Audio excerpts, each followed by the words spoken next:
Welcome to Voices of CFMA, Construction Financial Management Association's podcast featuring conversations with industry leaders, sponsored by Old Republic Surety. I'm your host, Sal Marino, CFMA's Marketing and Content Manager. This month, I am joined by Jason Lovett. Jason is the Director of Risk Management, Subcontractor, and Project Risk at the Chrisman Company. He is also the Chapter President of CFMA's Knoxville chapter. Jason, welcome, and thanks so much for joining me on this chat on rather short notice. Oh, no problem. Happy to. It's probably better this way anyways. Great. Well, let's just jump right into this. As the Director of Risk Management, how did you get into this line of work?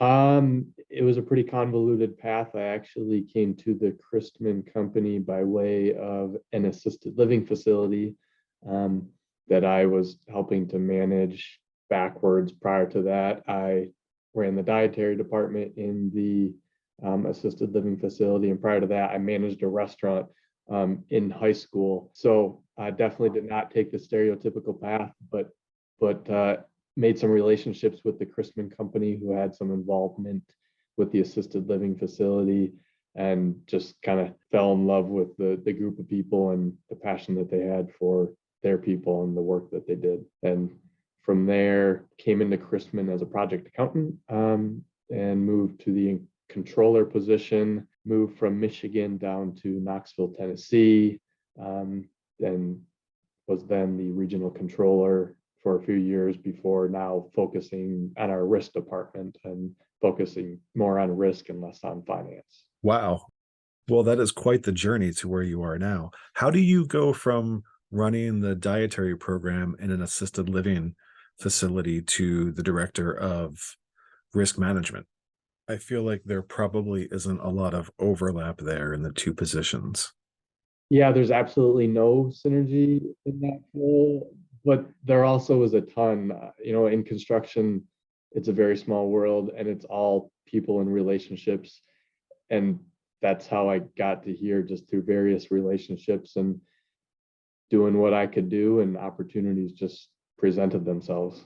Right. So it's the power of networking, is what everybody says, right? Indirectly at that. I think a lot of people intentionally network, and I've just been blessed to kind of let my work speak for itself, and opportunities have come along. No, that's awesome. So how did you get involved with CFMA? I joined in 2012 while in Lansing, just as my kind of path started to become a little bit more clear and got some more experience in the industry. So I joined in the Lansing region in 2012, and really there pretty quickly found a network of like-minded individuals. Construction is largely made up of operation-focused people that are doing the work, and there's few and far in between individuals that are focused on finance, and then even more so kind of risk and finance at once. So, and the community was really valuable in my transition from Michigan to Tennessee. I was able to quickly jump in with a group of people in Tennessee that, we all thought the same and had similar positions and similar focuses. So it continues to serve me well, but in that transition period, it was like an already group and home that was ready for me there. And while we're on the topic of CFMA, would you like to talk a little bit about your role as the chapter president of the Knoxville chapter? Yeah, so I think that, we just recently, the Knoxville chapter celebrated their 25th anniversary, Excellent. which is pretty remarkable in itself. But then also, when you understand Knoxville's a pretty small network when you compare to some of the larger surrounding areas, and even more so when you're talking about construction. So we still have multiple members on the board and within our group that were part of that founding group 25 years ago. So I think that speaks to how close-knit our group is. It is a small group. So I think that with the increase in industry and activity, Knoxville market, for those that aren't familiar, is one of the more faster growing markets in terms of in everything, in all regards: business, homes, schools, people. And with that, we've seen a growth and an uptick of younger individuals and just new people and new companies, kind of like myself 9 years ago, coming into the market, that I think has kind of gotten a new breath of fresh air into our chapter. And so we just got, through the leadership of people that have always been on board for 25 years, we've now got some new blood on the team, and activity seems to be picking up in interest in the chapter. Oh, that's great. I also hear you're part of the Southeastern Regional Conference now too, right? Yeah, I think that's a testament to our becoming a little bit more large and active in the market. One of our board members, Maggie Bates, actually on her own was really integral in getting the Knoxville chapter to engage with the Middle Tennessee chapter, and played a really important role in the most recent Southeast Regional Conference in Chattanooga. And stay tuned, because they've got some really exciting and big plans and news that will be released for next year's forum. So hopefully that serves as a little teaser for the conference and people to join. I actually joined for my first time this year, and it was great. I mean, it was great. Knoxville had a great representation. I think we had 12 individuals there.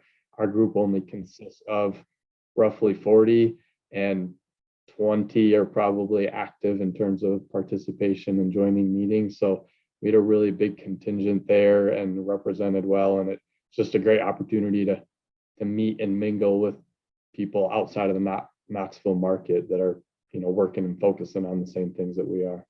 So Atlanta was your first conference? It was, yep. And I'm looking forward to next year's. One of the things that I noticed in Atlanta was that people were really clamoring, I think, for an in-person conference and to reconnect post-pandemic. Mm-hmm. Hybrid is great and all, but it was really great to see faces and connect with people again. I can't wait to see what that energy and connection looks like in Colorado next year. Yeah, definitely a different backdrop. And I think our chapter can echo the same in terms of, post-pandemic, people were really excited just to get back together again. It's amazing what is the human psyche. There's something about the human psyche that, we can talk like this via video or telephone all day long, but just spending 5 minutes in person together is an amazing difference. And yeah, we experienced that locally. Absolutely. That's great. So if you've ever listened to this podcast before, you know that our members love advice. So I'm just going to ask you, what's the best piece of advice you've ever been given? It's hard to pick from everything that I've kind of received over the years in my time, but I think one that I try to remember and try to pass on to others is, as it relates to CFMA and CFMA Knoxville, the more CFMA individuals that you can get at the quote unquote table or in the conversation, the better the outcome is going to be.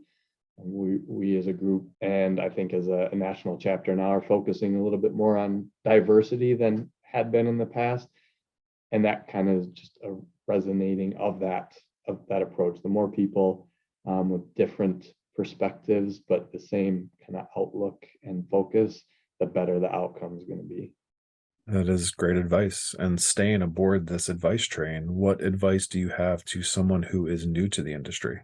Find some place that makes you feel comfortable. Construction is, I think it's unique. It's one of the older industries in the US.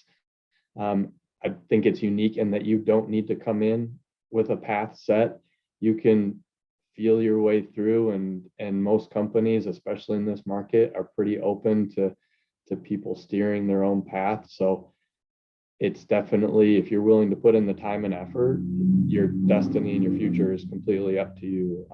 And you can go any which way, from washing dishes to leading a risk department for $1 billion company. There you go.